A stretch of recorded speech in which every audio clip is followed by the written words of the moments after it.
สบายดี ขอต้อนรับเข้าสู่สังคมมุมมองใหม่พอดแคสต์ในฤดูหนาวแบบนี้มีไผได้ออกไปลินสัมผัสความหนาวแด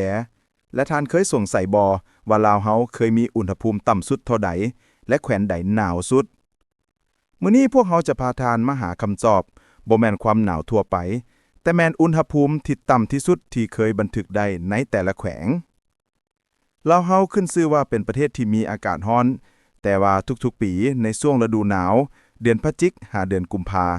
บางเมืองของพวกเราเคยมีอุณหภูมิตกต่ำจนแทบจะเป็นหิมะเฮาจะพาทานไปฮู้จักว่าพื้นที่ใดเย็นที่สุดเป็นย้อนหยังและมีเรื่องเล่าน่าสนใจหยังอยู่เบื้องหลังอากาศเหล่านี้ติดตามพวกเราและมาออกท่องเที่ยวไปกับความหนาวที่บ่ควรเชื่อในพอดแคสต์สุดนี้เฮามาเริ่มกันก่อนจากแขวงใดมีอุณหภูมิต่ำสุดโดยเฉลี่ยต่ำที่สุดซึ่งหลายคนอาจเข้าใจผิดว่าแขวงอุดมไส้ผงสาลีหรือหลวงนำท่าต้องมีอากาศหนาวเย็นที่สุดแต่ว่าในความจริงแล้วแขวงทั้งหมดนี้ถึงว่ามีอุณหภูมิที่หนาวเย็นแต่ว่าบ่ได้หนาวที่สุดส่วนว่าแขวงที่หนาวที่สุดแม่นแขวงใดมาเบิ่งกันเลยมันเริ่มกันจากแขวงที่หนาวหน่อยสุดก่อนเมืองปากเซ่แขวงจำปาสักเป็นเมืองที่มีอุณหภูมิเฉลี่ยในฤดูหนาวที่สูงที่สุดย้อนว่าเป็นเมืองเดียวที่บ่ได้อยู่เทิงผู้ดอยหรือผู้เพียงอุณหภูมิต่ำสุดแม่นเดือนมังกรอุณหภูมิต่ำสุดเฉลี่ยอยู่ที่ 19.2 องศาถึงว่ามีอุณหภูมิเฉลี่ยสูงที่สุดแต่เมืองปากเซ่ยังมีอุณหภูมิเฉลี่ยต่ำกว่านครหลวงบางกอกประเทศไทยซึ่งอยู่ในระดับเส้นขนานเดียวกันแต่มีอุณหภูมิเฉลี่ยในฤดูหนาวที่23องศานอกนี้เทิงผู้เพียงบริเวณอาจมีอุณหภูมิที่ต่ำกว่าแขวงอัตตปือซึ่งอยู่ในภาคใต้คือกันแต่ว่าอยู่เทิงผู้เฮ็ดให้มีอากาศที่หนาวกว่าอุณหภูมิต่ำสุดแม่นเดือนมังกรอุณหภูมิต่ำสุดเฉลี่ยอยู่ที่ 18.7 องศานครหลวงเวียงจันทน์อุณหภูมิต่ำสุดแม่นเดือนมังกรอุณหภูมิต่ำสุดเฉลี่ยอยู่ที่ 18.2 องศาแขวงสารวันอุณหภูมิต่ำสุดแม่นเดือนมังกรอุณหภูมิต่ำสุดเฉลี่ยอยู่ที่ 17.2 องศาเมืองท่าแขกแขวงคำมวนอุณหภูมิต่ำสุดแม่นเดือนมังกรอุณหภูมิต่ำสุดเฉลี่ยอยู่ที่ 16.4 องศาเมืองปากสั้นแขวงบริคัมไส้บ่ไกลจากนครหลวงเวียงจันทน์แต่ว่ามีอุณหภูมิในฤดูหนาวที่หนาวกว่าอุณหภูมิต่ำสุดแม่นเดือนมังกรอุณหภูมิต่ำสุดเฉลี่ยอยู่ที่ 16.2 องศานครไกรสอนพรหมวิหารแขวงสวรรณเขตแม่นเมืองที่มีลมแห้งที่สุดในประเทศลาวเนื่องจากมีลักษณะเป็นธงเพียงเฮ็ดให้มีลมเย็นจากทะเล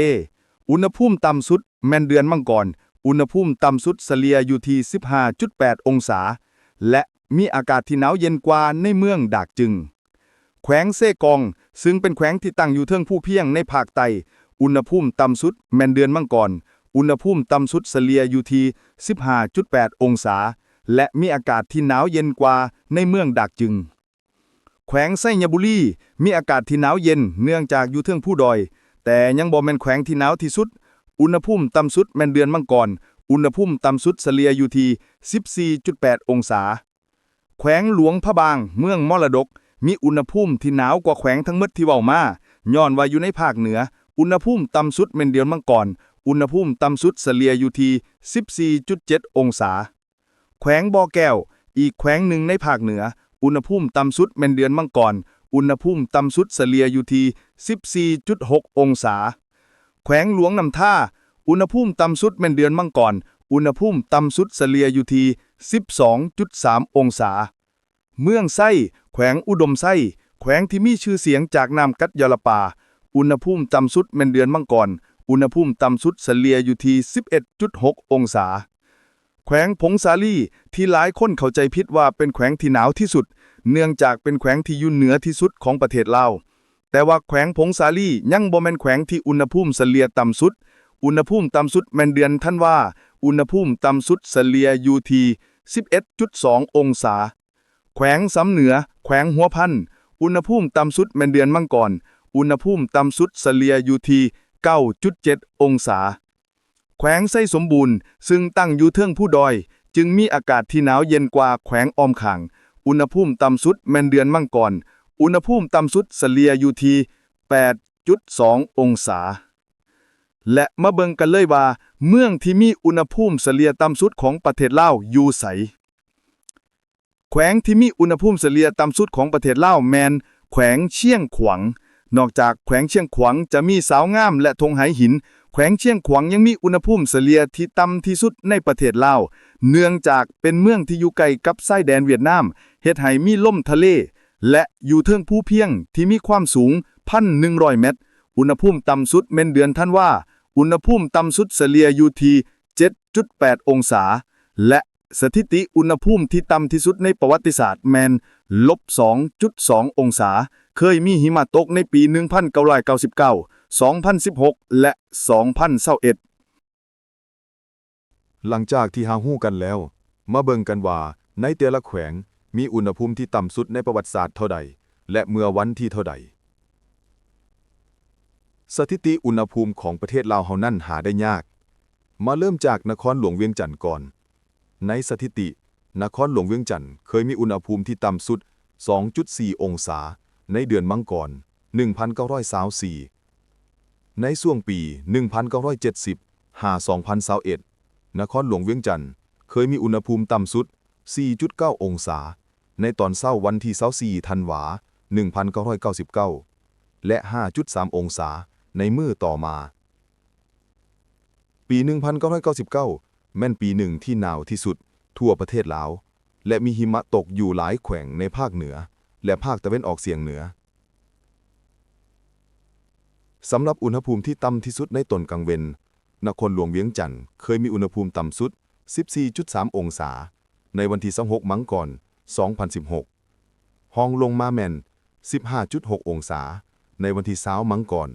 1996 สำหรับนครปากเซ่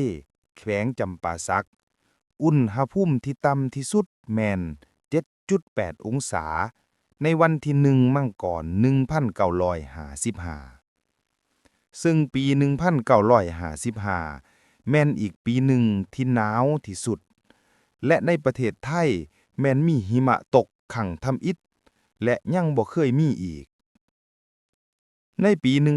1999 เมืองปากเซ่มีอุณหภูมิต่ำสุด 9.6 องศาในเช้าวันที่25ธันวาคม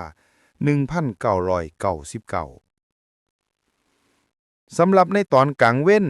นครปากเซ่มีอุณหภูมิต่ำสุด 17.5 องศาเมื่อบ่ดนมานี้ในวันที่21กุมภาพันธ์ 2022 ห้องลงมาแม่น 18.0 องศาในวันที่7กุมภาพันธ์ 1957